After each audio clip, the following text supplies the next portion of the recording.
So masifika ngala eThekwini ishuthi babetholana noAnele bagcine sebehlala ndawonye. So uBafo umuntu ohleze ebusy. So ngisho indlela yokunakekela uAnele gcine sekuyimina. Because even imali yokuthi kumele ngigcine sekusendelwa mina imali ukuthi nginakekele uAnele. Sikhuluma nje sekwaba sengozini. uAnele esesibhedlela edingwa yena uBafo ukuthi amnakekele. uBafo bengekho lapho bebhizi nomkakhe emakhaya. Ngicela ukubuza lokho yabo. Debalekile ukuthi wena fanele ube right. Mina ngicela ukubuza. Ya ungabuza. Uhlala nentombi yakho? Ya kuyabhalansisa sisi. Okay. Mawindoda nje fanele balansisa sisi. Oh kusho ukuthi ikhona. Zikhona izintombi noma ikhona intombi? Ya nginayo intombi ebengibambisene nayo. Ebengibambisene nayo. Ngizothi bengibambisene nayo ngoba 3 months back sibe sabanongaboni ngasolinye. Wayesethi ucela ukushawa umoya yocabanga. Ngoba uyakhumbula ngesikhathi kufanele uhanjiswe esibhedlela noma uzobhekwa esibhedlela ukuthi kwakuyimina responsible for lokho. Yebo ngiyakhumbula. uBafo wayebusy ke esemakhaya ngoba into yaziyo wena ukuthi ubusy ngokomsebenzi. So leyo nto ihamba ingilimaza ngoba ngisho nezimali lezi engihlezi ngikulethela zona. So kusuke ngayona imali esuka direct kufanele ize kuwena direct. So kufanele ingene kumina ngokuthi iyowenza ezinye zomsebenzi mina ukuze ngilethele kuwena.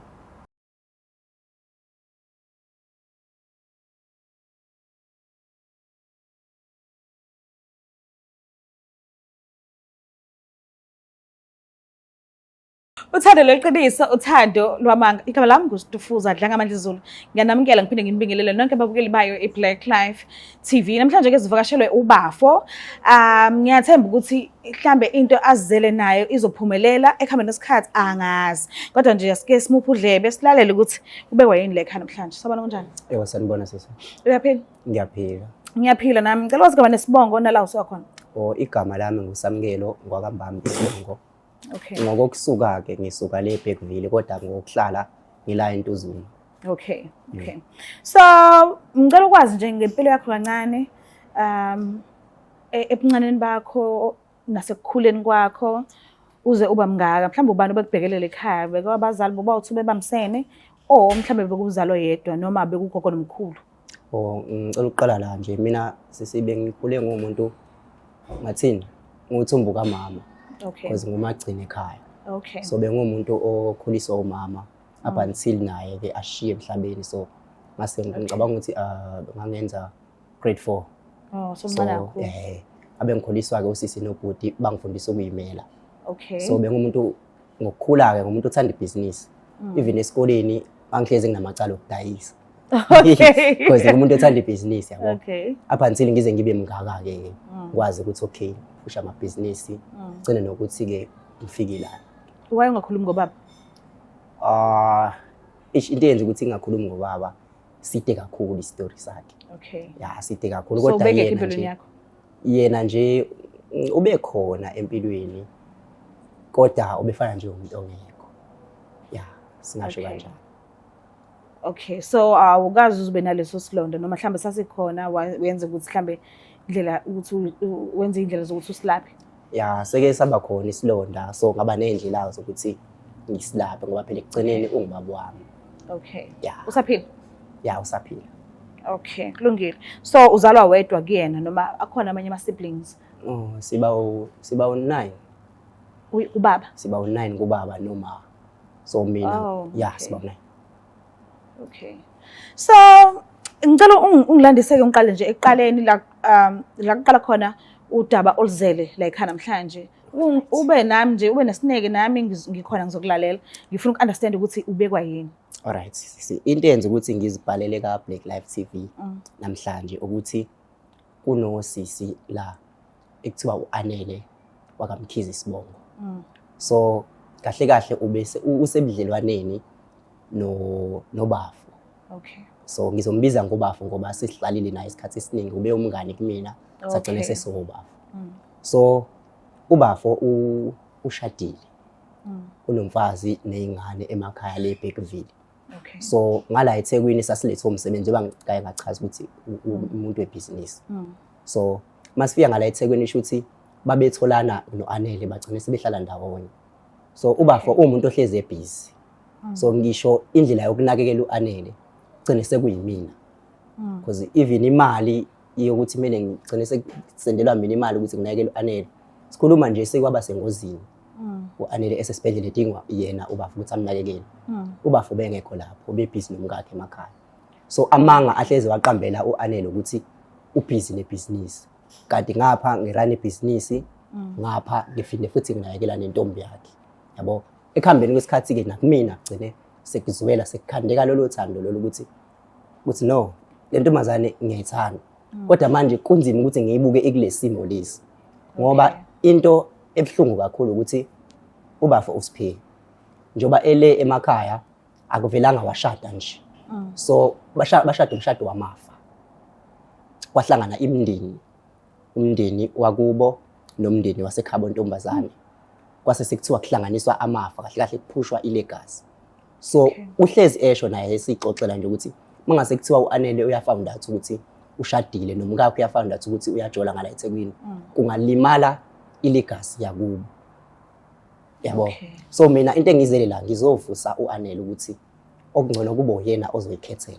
Because nami ngapha angifuni uqamba mangwesisi. Ngiyamthanda uAnele. Ngimfisela impilo engcono kunale akuyona manje. Uqale nini ubona ukuthi uyamthanda uAnele? Sekunesikhathi. Ngothi unyaka wesibili lo. Okay.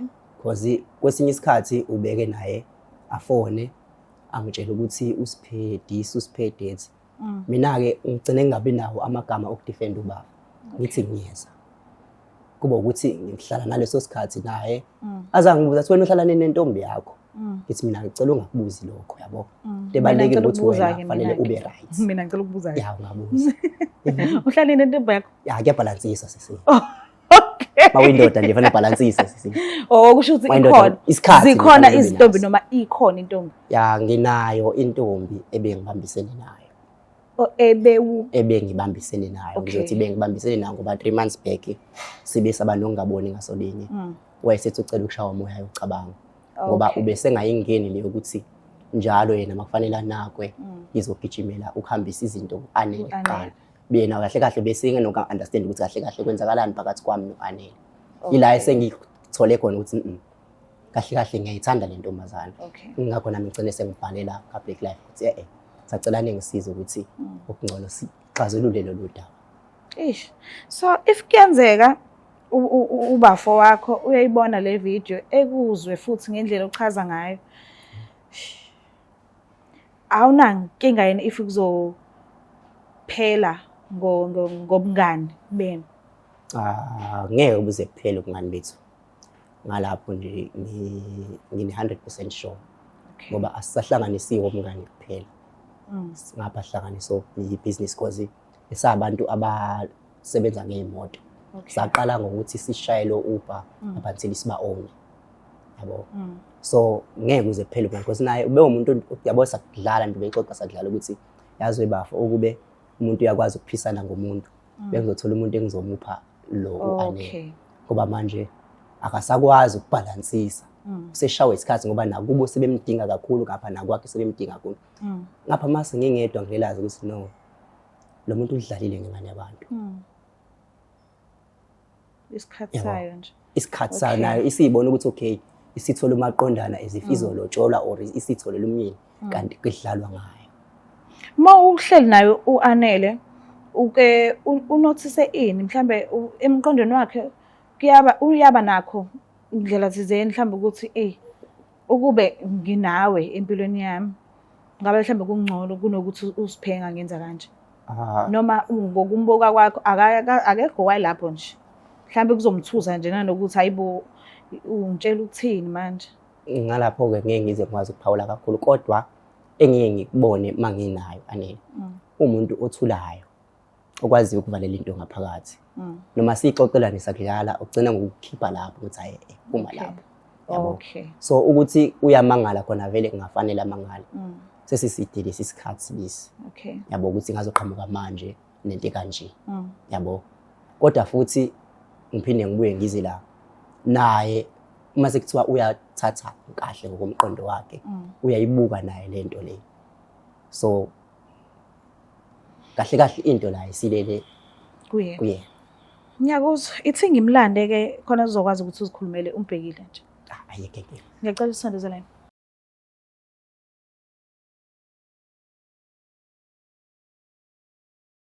Sabona kunjani? Yebo, ngiyaphila njani? Ngiyaphila nami. Ngicela ukwazi igama lakho nesibongo nala usokhona. Igama lami ngu-Anele ngwakamkhize, ngisuke endaweni yaseKilmoni, ngokukuhlala ngihlala la eKenville. Okay, uyamazi ubhuti enhleli naye? Yebo, ngiyamazi. Umazela kuphi? Ngimazi ngizothi umuntu wami uSiphesihle, umngani wakhe. Umngani wakhe asebeyazene isikhathi eside naye. Okay. Manje usemthatha njengobhuti wakhe kanje. Okay. So kunodaba afisa ukuthi adlulise kuwena. So ngicela umlalele nje uze ukuthi uthini. Ungakhuluma naye. uyaphila nini? Ngiyaphila njani? Qale ngokuxolisa nje ukuthi kube kanje, ngiyazi ukuthi bona ubongalindele. Cabanga ukuthi lolu daba bengafanele ukuthi luze lifike la, kodwa manje ngibhalele kaBig Life TV ukuthi bangilekelele ngoba nami bese ngingazi ukuthi ngizomisa kanjani. Yebo, ngiyakuzwa. Angithi uyazi angithi ukuthi ubafo umuntu ongenaso isikhathi. So ngizokupha impendulo yalokho ukuthi kudalwa yini. Ukuthi indaba Engenaso isikhathi. Ngilalela ngakhulu. Yeah. Ubafo ushadile emakhaya le empangeni. Ushadile? Yeah. Emakhaya? Yeah. Unomfazi nje nezingane. So ngicela uthi ukubuyisa umqondo kancane. Uyakhumbula ngesikhathi kufanele uhanjiswe esibhedlela noma uzobhekwa esibhedlela ukuthi kwakuyimini responsible for lokho. Yebo, ngiyakhumbula. Ubafo wayebhizi ke esemakhaya ngoba into yaziyo wena ukuthi ubhizi ngokomsebenzi. So leyo nto ihamba ingilimaza ngoba ngisho nezimali lezi engihlezi ngikulethela zona. So kusuke ngayona imali esuka direct ekufanele ize kuwena direct. So kufanele ingene kumina ngokuthi iyowenza ezinye zomsebenzi mina ukuze ngilethele kuwena.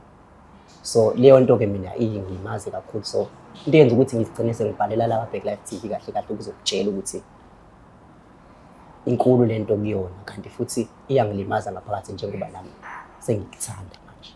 Manje wawuhlalele ngisogela isikhathi ungangitshela ukuthi ubafo wakho lo mbiza ngokuthi ubafo wakho kumngani wakho ukuthi unomfazi emakhaya.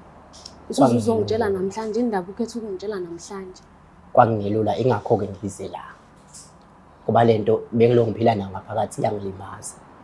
Nanokuthi ngikhathalele ngifisela impilo engcono njengomuntu okuthandayo. So ukubuka ukwenzakala lesimo isingaze sigcine sesikulimaza. Ingakho ngikhetha ukuthi ngikulethelana namhlanje. Khona ngeke kuze kube lula ukuthi ungikhona. Kodwa buningi ubufakazi enginabo. Uyakhumbula nangalola suku ngize ngifike endlini. Uzongibuza ukuthi ngithathe lezi impahla senginentombi entsha yini. Cha, kwangezona impahla zentombi. Kwangazona izintombi yakho lezi impahla lezi. Ingakho ngathanda ukuchaza kakhulu ngazo. Indaba ungangitshelanga pho ngalolu suku okwenzeka leyo nto lo ishoyo. Uzongichazela zonke lezi zinto ongichazelayo namhlanje. Ukuthi bengafuna ukumosha injabulo yakho. Manje ukhetha ukuyimosha namhlanje. Lutho. Angiyimoshe injabulo yakho kuphela ukuthi ngifuna ukukukhulula kulolu gibe osufakwe kulona. Ngoba manje kahle kahle ngizokuphula usufana njengeyashi manje.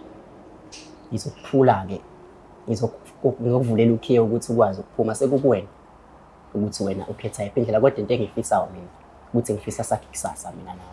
Kahle kahle nje ngingakusho mina kuwena ukuthi kahle kahle uyafana nomngani wakho. Ngoba kwakumele ungitshele kwasekuqaleni ukuthi lo muntu lo ungumfazi uyingozi akakufanele wena akakudeserve yena. Kodwa angazi ukuthi indaba namhlanje ungitshela kuko konke ngayo ukuba kwenzile kumina. Lawo mazwi kufanele wakhuluma. Anje nami ngiyasola ngawo. Kodwa bengingelula ane nawe uyazi. Isikhathi esiningi bengisichitha nawe impela. Kodwa bengingelula ukuthi ngikhulume lento.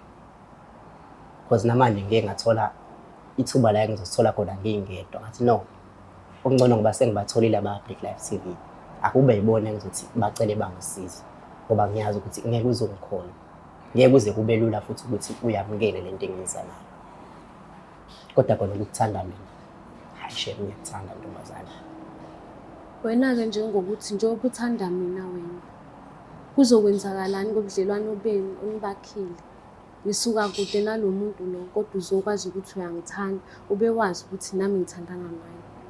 Uyakhumbula lo mbuzo ebenginokuhlezi ngikubuza wona ukuthi ungenze njani uma ngase kuthiwa uSiphiwe ufuna ukuphisana ngawe? Uyakhumbula ukuthi ubulungu ungayinaki leyo nto uthi sengiyaganga? Ngiyakhumbula. Because into ebesijwayele ukuyixoxa vele le sinoSiphiwe uthi ukube kuya ngaye ngabe yena uyaphisana ngawe, kuba manje umshado wakhe uhlanganisa amalegasi emndeni, njengokuthi lo mndeni ashade umkakhe lo ashadele naye uhlanganiswe ngenxa yokuthi kulo mndeni kuphushwa ilegasi. Engithi ngicabanga ukuthi uyazi into kanjalo. Yeah. Because mangase kuthiwa uyafanda ukuthi umkakhe manje ngalento yakho naye kungafa ilegasi yakubo. So sengenzela ukuthi mina ungaze ulimale wena. Okungcono phepha ntombazane. Shuthi kahle kahle uSiphiwe impilo yami uyilimazile imoshile. Ungakusho. Ucekele phansi, ungicekele phansi kwayini. Isho igama lami icekele phansi uma ungitshela ukuthi njengamanje kunamhlanje unomfazi emakhaya, mina leyo nto le engingayazi engiqala namhlanje. Ngeke ngakwazi-ke lapho ukuthi ngiphawule ngaphezulu kwalawo mazwi. Kodwa ngikucela mina sacela ungiphe ithuba lokuthi ngikunike impilo engcono. Ngikukhombisa uthando. Hayi, engingakusho njengamanje ukuthi ngisazoke ngiyicabangisise kahle lento ongitshela yona njengamanje. Because nami ngishokekile. Angiyazi lento ongitshela yona ukuthi unomfazi emakhaya. Kona kufanele. Kodwa ngiyacela ukuthi mase usuzinika isikhathi usicabanga lento. Ucabange nakulesikhathi esesidlula kusona. Kahle kahle mina nawe siyadingana. Into oyidinga kakhulu ukuthi uphume ogibeni. Into engiyibonga nje kuwena ukuthi ukwazile wangitshela iqiniso ngayo yonke lento eyenzakalayo, ungaze kube nezinye inkinga futhi. Ngiyabonga nami. Ufila kanjani? Ngiphoxekile. Anginawo ngisho amagama okukhuluma. Njengamanje ngididekile. Inhliziyo yami ibuhlungu. Ngoba konke lokho angitshela khona njengamanje nami bengingakwazi uqala namhlanje. Ngikuzwa namhlanje nami. Bengingayitshela ukuthi umuntu ongangenza into ebuhlungu kangaka ngendlela kade ngimthembe ngayo. Mhlambe ke asihlebe sikhuluma soba uthiwa ke kumunye umuntu ne. Awukaze umngani kaSiphiwe umbuke nje ngalawo mehla, awukaze ucabangele into kanjalo ngaphambili? Cha, hayi angikaze ngangiqamba amanga. Because naye bese ngimthatha njengomuntu ongisizayo ngoba bekuyena umuntu kakhulukazi obengisiza. Because mekuqhamuka yena ekufana ngabe kuqhamuka uSiphiwe mhlawumbe azokusiza lapho nalapho njengoba echazile ngendaba yasesibhedlela. Yonke le nto leyo yisho ukuthini kuwena? Awukaze ucabange? Hayi angikaze ngize ngiyicabange. Okay. Uyazibona kodwa ngelinye ilanga nomngani kaSiphiwe nindawonye nje. Ngiyazi phela kwamanje vele kusekuningi emqondweni uthola indaba ezintsha. Yabona nje kuhlangahlangene ngiyazi, ngiya-understand, but ngizama ukucheck nje ukuthi uyazibona kodwa ngelinye ilanga unaye nje. Ngingasho ngithi ngiyazibona nginaye ngoba ungidlelile. Nakya. Uzule?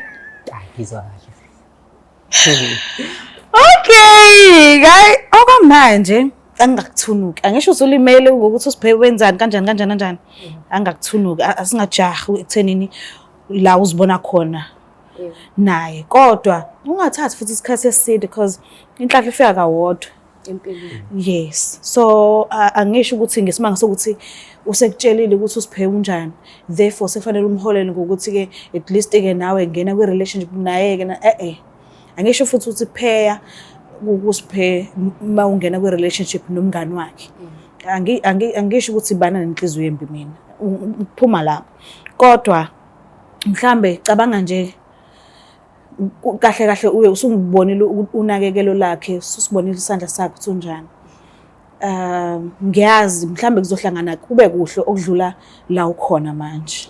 Angisho ukuthi kumbi, but mhlambe kuzodlula cause nangu ube nesineke wayeka into zakhe zonke weza la wacela nawe ukuthi usondele. So ke bafo ngiyakucela mase kuhlanganile umphathe kahle. Ngisho yala sizilakha phuma kulona. Akufanele lokho ekhala ngicela ufike nje noshintsho mhla sekuhlanganile uthi nina noba u2. Ngiyabonga kakhulu ukuthi uvumile ukufika kwi-show. Ngiyabonga ukuthi usilalelile. Ngibonga nje isikhathi sakho. Ngiyabonga kakhulu umuhle. Ay, afo. Sizohlangana bo.